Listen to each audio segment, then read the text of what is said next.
අද මම ඔයාලත් එක්ක කියන්න යන්නේ UK වල shared accommodation එකක තියෙන හොඳ සහ නරක පැත්ත මොකක්ද කියලා. ඇත්තටම පෞද්ගලිකව මට තියෙන්නේ shared accommodation එකක positive side එක. මොකද මම 2023 මමත් මගේ husband උත් 2023 සැප්තැම්බර් වල ඉඳන් 2024 ඔක්තෝබර් වෙනකම්ම පුරා අවුරුද්දක් පුරාවටම අපි හිටියේ UK වල shared accommodation එක. අපිත් එක්ක තව ෆැමිලි එකක් හිටියා. ඇත්තටම ඒ එක්ස්පීරියන්ස් එක ඇත්තටම මම ගොඩක් වෙලාවට ඒ එක්ස්පීරියන්ස් එක දකින්නේ හරිම පොසිටිව් සයිඩ් එකකින්. හැබැයි ගොඩක් UK වලට ආපු කට්ටිය ඉන්න කට්ටිය shared accommodation වල තියෙන පොසිටිව් සයිඩ් එක වගේම නෙගටිව් සයිඩ් එක ගැනත් කතා කරනවා.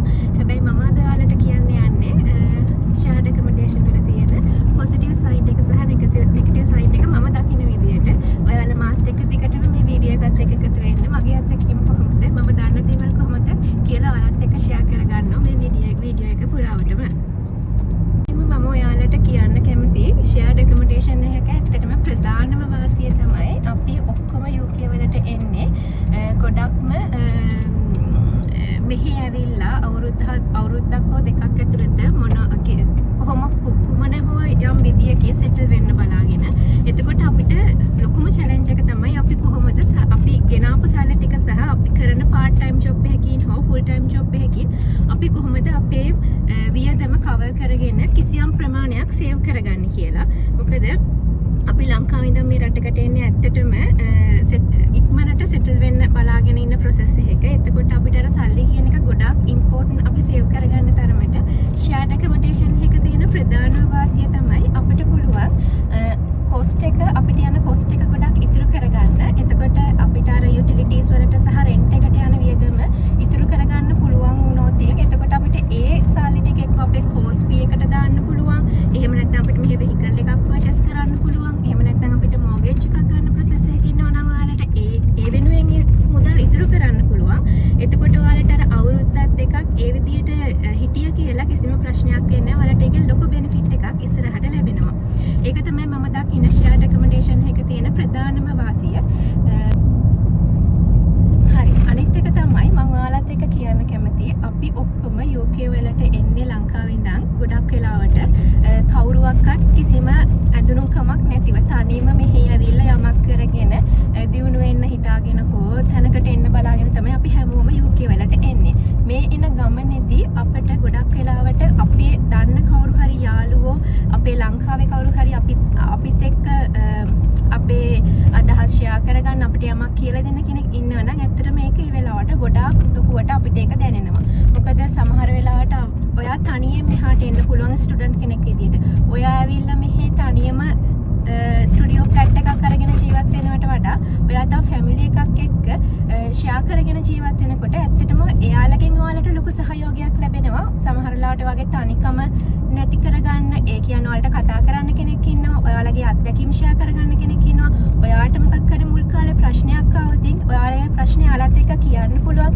එතකොට ඇත්තටම අර ෆැමිලි එකක් වගේ ඔයාලත් එක්ක දුක කියන්න ඒ කියන්නේ මොකක් හරි ප්‍රශ්නයක් ආවොත් ඒකට සපෝට් එකක් ගන්න.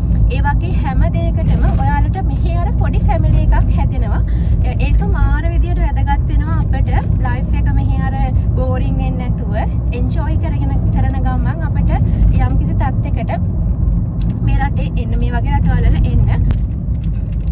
අනිත් එක තමයි ඔයාලා ලංකාවේ ඉඳන් මෙහාට එනකොට හරිම බයෙන් එන්නේ මට ජොබ් එකක් හම්බ වෙයිද මට ජොබ් එකක් හම්බ වෙන්නේ නැති වෙයිද එතකොට මට ඉක්මනට මෙහෙ සෙටල් වෙන්න පුළුවන් වෙයිද එතකොට මගේ හස්බන්ඩ්ට මෙහෙ සෙටල් වෙන්න පුළුවන් වෙයිද කියලා.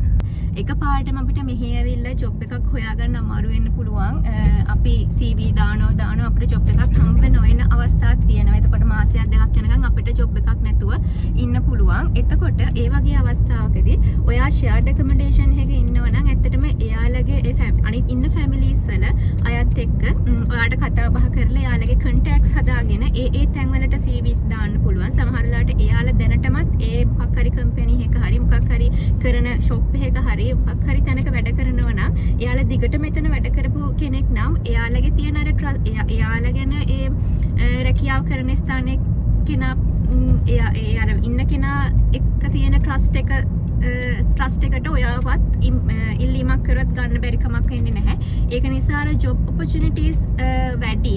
ඔයාට කන්ටැක්ට්ස් හදාගන්න හරිම ලේසි. එතකොට අනිත් එක එහෙම ෆැමිලි එකක් එක්ක ඔයාලා ඉන්නකොට ඔයාලට කිසිම ප්‍රශ්නයක් වෙන්නේ නැහැ. ඔයාලා හිතුවත් ඔයාලට කඩවල් වලට යන්න මොනවද ලේසියෙන් බඩු අඩුවෙන් කියන්නේ බජට් එකක් එක්ක ඔයාලට බඩුවක් ගන්න ඒ විදියට දේවල් හොයන්න උනෝදින් ඔයාලට ආයෙ එක්ස්ප්ලෝර් කර ඉන්න ඕනේ නැහැ.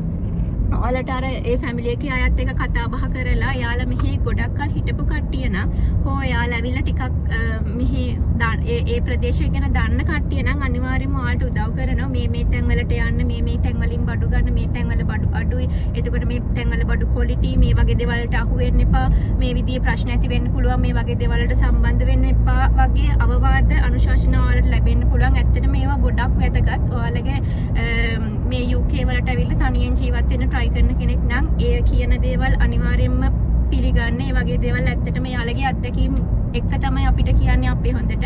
එතකොට අපිට ඒ වගේ අර හොඳ අත්දැකීම් හොඳ අවවාද ලබා ගන්න පුළුවන්. අපිත් එක්ක අර ඉන්න ෆැමිලි එකත් එක්ක අපි හොඳට සහයෝගයෙන් ඉන්නව නම් ඒක තමයි මම දකින අනිත් පොසිටිව් සයිඩ් එක. අනිත් එක අපි ලංකාවේ ඉඳන් මෙහාට ආවට පස්සේ අපිට ලොකුවටම දැනෙන දෙයක් තමයි තනිකම. ඒ කියන්නේ අපි හරියටම මෙහෙ ඇවිල්ලා තනි වුණා වගේ අපිට හිතෙනවා අපිට කවුරුවක්වත් කතා කරන්න කෙනෙක් නැත්නම් යාළුවෙක් නැත්නම්. එතකොට අර අපිට ගොඩක් විවේකී වෙලාව වැඩි. එතකොට අපිට ජොබ් එකක් තාම හොයාගන්න බැරි වෙලා අපි ස්ට්‍රෙස් එකේ ඉන්නව නම් හෝ වේවා අපි ජොබ් එකක් කරලා අපිට ජොබ් එකේ ටයිම් එක මැනේජ් කරගෙන අපිට ලොකු ප්‍රී ටයිම් එකක් එකතු වෙනවා නම් අපිට එතකොට මෙහෙ එක්ස්ප්ලෝර් කරන්න තියෙන වෙලාව වැඩි. හැබැයි අපි තනියෙන් අර කොහේ හරි ගිහිල්ලා එතන විනෝද වෙනවට වඩා අපිට අර කට්ටියත් එක්ක ගිහිල්ලා ෆන් එකක් ගන්න පුළුවන් නම් අපි හැමෝම කැමතියි. එතකොට අපි ඔහොම ෂෙයාර්ඩ් ඇකොමඩේෂන් එකේ ඉන්නකොට අපිට කට්ටියත් ඇකොමඩේෂන් එකේ ඉන්න කට්ටිය ඔක්කොම සෙට් කරගෙන අපිට කොහේ හරි යන්න පුළුවන්, ඇවිදින්න යන්න පුළුවන්. ඒක ඇත්තටම හරිම ලංකාවේ අපි කොහේ හරි ගිහිල්ලා එන්ජොයි කරනවා වගේ වැඩක්. එතකොට අපිට අර අපේ අර තනිකම ඒ කියන්නේ අපේ බෝරින් ගතිය නැති වෙන්න පුළුවන්. හරි දැන් මම කියන්නම් හැම දෙයකම හොඳ වගේම නරක පැත්තක් තියෙනවා. දැන් මම කියන්නම් ෂෙයාර්ඩ් ඇකොමඩේෂන් එක ගොඩක් වෙලාවට UK ඉන්න අය දකින්න විදියට නරක පැත්ත මොනවද කියලා. ඇත්තටම මේ නරක සයිඩ් එක එක එක්කෙනාගෙන් එක එක්කෙනාට වෙනස් වෙන්න පුළුවන්. ඒක ඇත්තටම මට ගත්තත් මගේ පෞද්ගලික අදහස ඇත්තටම මම දැන් ඉන්නේ 1 bedroom flat එක මගේ හස්බන්ඩ් එක්ක මම ගත කරන දැන් ජීවිතයට වඩා මට ගොඩාක් දේවල් UK වල අත්දැකීම් ගන්න පුළුවන් උනේ. හැම අතින්ම මට දෙයක් මගේ ජීවිතයට ලොකු සපෝට් එකක් ලැබුණේ මම කලින් ඒ අවුරුද්ද ගත කරපු ඒ ටයිම් එකත් එක්ක. මොකද ඒ ලැබුණු ඒ අත්දැකීම් එක්ක ඒක නිසා මං දැන් කියන්නම් මෙහි අය හිතන විදියට ෂෙයාර්ඩ් ඇකොමඩේෂන් එක තියෙන බෑඩ් සයිඩ් එක මොනවාද කියලා. ඇත්තටම අපි හැමෝම දන්නවා ෂෙයාර්ඩ් ඇකොමඩේෂන් එකේ ඉන්නේ ලංකාවේ විවිධ ප්‍රදේශ වලින් හෝ නැත්නම් විවිධාකාර රටවල් වලින් ආපු ෆැමිලිස් කිහිපයක් එක තමයි අපිට ජීවත් වෙන්න වෙන්නේ. එතකොට අපි හැමෝම දන්නවා දැන් අපේ අතේ ඇඟිලි පහ වුණත් එක සමාන නොවෙන්න පුළුවන්.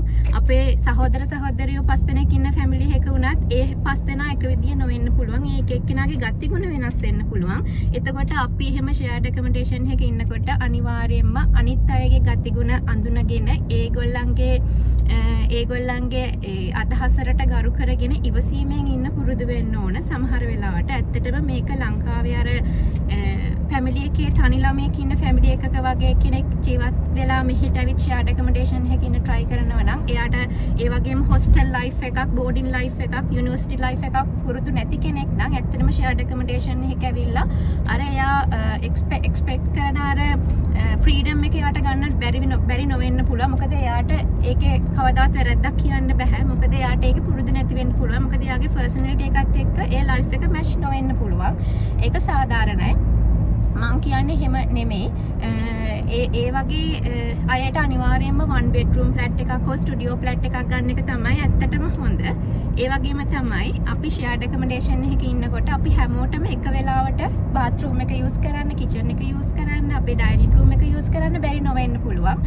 හැබැයි අපි ඒවා හරි අවබෝධයෙන් තේරුම් අරගත්තොත් අපිට පුළුවන් ටයිම් එක මැනේජ් කරගෙන දැන් ඔයා මේ වෙලාවට කිචන් එක පාවිච්චි කරන්න හරි මම මේ වෙලාවට පාවිච්චි කරන්න මේ විදියට පොඩි ටයිම් ෂෙඩියුල් එකක් හදාගෙන අපිට මේ වගේ දේවල් මැනේජ් කරගන්න පුළුවන්. හැබැයි මේ වගේ දේවල් වලට කැමති නොවන පිරිසකුත් ඉන්න පුළුවන්. Tamanට ඕන වෙලාවට ඒ දේවල් පාවිච්චි කරන්න ගොඩක් අය කැමැත්තෙන් ඉන්න අය ඉන්න පුළුවන්. ඒ වගේ අයට මේ වගේ ඇකොමඩේෂන් එකක් සුදුසු වෙන්න පුළුවන්. ඒ වගේම තමයි අනිත් එක ගොඩක් වෙලාවට